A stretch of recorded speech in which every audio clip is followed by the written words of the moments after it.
অর্থাৎ দীপাবলি। ঠিক যুদ্ধ শুরু হবে তার আগে দিন রাত্রে মাতা গান্ধারীর কাছে গিয়ে ধর্মরাজ যুধিষ্ঠির করজোড়ে প্রণতি করলেন। দুই নয়ন জলে বক্ষ ভাসিয়ে বলছে, জেঠিমা, ও জেঠিমা, ও জেঠিমা, জেঠিমা, আমি তো তোমার সন্তান স্বরূপা, তুমি তো সম্পর্কে আমার বড় মা, আমি তো তোমার কাছে কিছু চাই না মা। তুমি আমার মাতৃস্বরূপা, আমি তোমার সন্তান স্বরূপা, আমি তোমার কাছে কিছু চাই না মা। তবে আজকে সন্তান হয়ে তোমার কাছে করজোড়ে একটি মাত্র আমি ভিক্ষা চাই। মা, তুমি করারবদ্ধ হও, করজোড়ে আমার মাথায় হাত দিয়ে বলো, মা, আমি যা চাইবো তুমি আমাকে তাই দেবে। গান্ধারী শুনে বললো, বল যুধিষ্ঠির, বল তুই কি চাস আমার কাছে, তুই যা চাস আমি তাই দেব।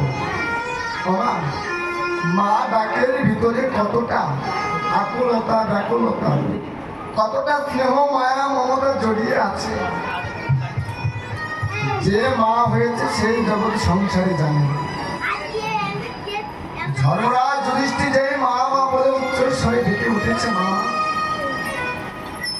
মাতা গান্ধারীর পাশানে দেহটা গলে গেল। কেঁদে কেঁদে নয়ন জলে বক্ষ ভাসছে। ধর্মরাজ যুধিষ্ঠির বলছে, মা, ও বড় মা, আমি তো তোমার কাছে অন্য কোনো ধরনের ধনী হতে চাই না মা, তবে তুমি আমার মস্তক, আমার শিরে হাত রেখে একটিবারও তুমি আশীর্বাদই করো মা। গান্ধারী বললেন, বল যুধিষ্ঠির, তুই কি চাস? যুধিষ্ঠির বলল, মা, আমি যা চাই তুমি দিতে পারবে তো মা? গান্ধারী বললেন, যদি দিবার মতো হয় আমি নিশ্চয়ই দেব। কেঁদে কেঁদে নয়ন জলে বক্ষ ভাসিয়ে ধর্মরাজ যুধিষ্ঠির বললেন, মা, আগামীকাল প্রভাত হইতে কুরুক্ষেত্রের ময়দানে যুদ্ধের ঘন্টা, যুদ্ধের শঙ্খ বেজে উঠবে। আমারও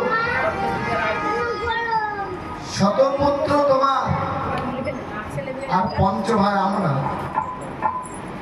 কেমন করে ওই কুরুক্ষেত্রের মাঠে গিয়ে যুদ্ধ করব? কেননা যাদের সঙ্গে আমি যুদ্ধ করব তারা তো আমার অভেদ কেউ নয়, তারা তো আমার ভাই, তারা তো আমার ভাতা।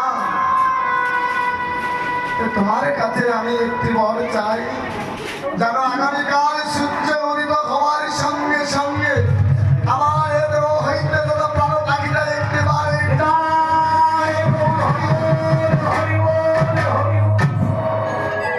সারা জনমের মতো যেন আমার এই প্রাণ পাখিটা উড়ে যায়। যুধিষ্ঠির এই কথা বলে করজোড়ে ভিক্ষা চাইলেন মাতা গান্ধারীর কাছে। মাতা গান্ধারীর পাশানে দেহটা গলে গেল। গান্ধারী কেঁদে কেঁদে নয়ন জলে বক্ষ ভাসিয়ে ধর্মরাজ যুধিষ্ঠিরকে করজোড়ে মাঝে জড়িয়ে ধরে বলছে, ওই যুধিষ্ঠির, ওরে বাবা, আমি কেমন করে মা করে তোর মৃত্যু কামনা, মৃত্যু বয় আমি তোর আশীর্বাদই করি, আমি পারবো না। কেননা আমি তো তোর মাতা, আমি তো তোর জননী, কেমন করে বলবো আগামীকাল সূর্য উদিত হওয়ার সঙ্গে সঙ্গে তুই জগৎ হইতে তোর প্রাণ পাখিটা উড়ে যায়, আমি পারবো না যুধিষ্ঠির। এখন ধর্মরাজ যুধিষ্ঠির বললেন, মা, তুমি না আমার কাছে করারবদ্ধ হলে আমি যা চাইবো তুমি তাই দেবে। কেঁদে কেঁদে মাতা গান্ধারী বললেন, ওরে যুধিষ্ঠির, যথা ধর্ম তথা হবে যায়, আর যথা ধর্ম তথা হবে পরাজয়। তুমি যদি সত্য ধর্ম পরায়ণে হও, তোমার সপ্তদিনের মতো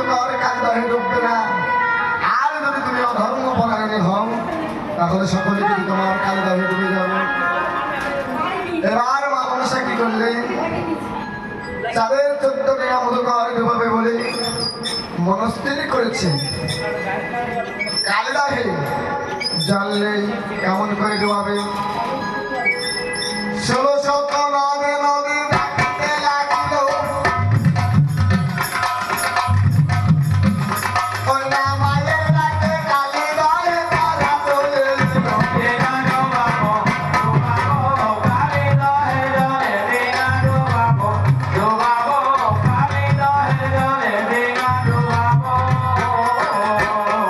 তোমার 1600 নদে নদী কালিদাহে এলো, কালিদাহে এসে মহাপ্রলয়ে ঘটালো।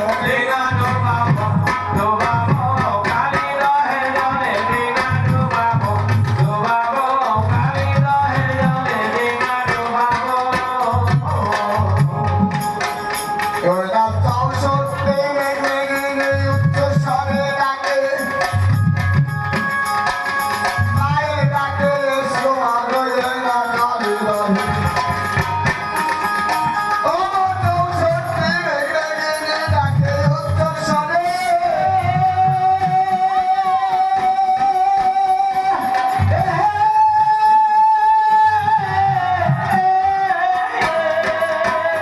ওরা মায়ের ডাকে আসো তারায় না কালিদাহে।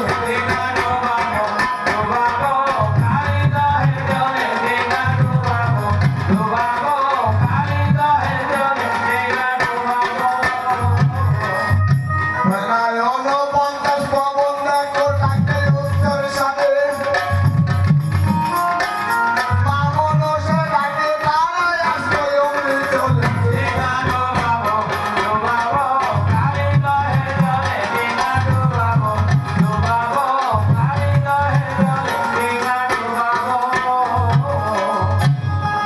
ষোলো শতনাথ নদী, 64 মেঘমেঘিনী, 49 পবন আসলো কোথায়? কালিদাহে।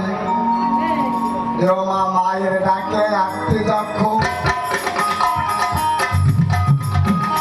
ও মায়ের ডাকে আটটি যক্ষ উঠে চলে এলো। প্রলাপিত হয়ে মহাপ্রলয়ে ঘটাইল।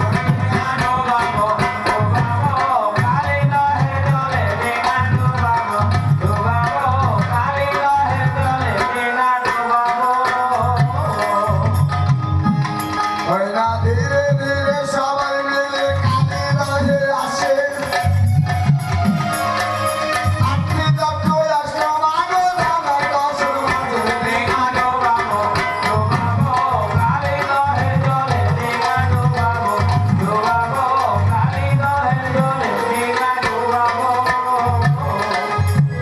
আটটি যক্ষ, 49 পবন, 64 মেঘমেঘিনী, 1600 নদ নদী আসলো কোথায়? কালিদাহে। সবাই এসে মহাযোগাযোগ ঘটালো। ওই না বীরভদ্র নামে যক্ষ অধিক প্রবল,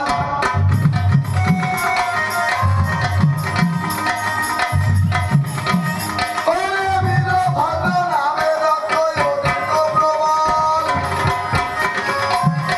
দুর্গা নামের বিনা দেখো করে দিল তারে।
ডিঙা ডুবে গেল।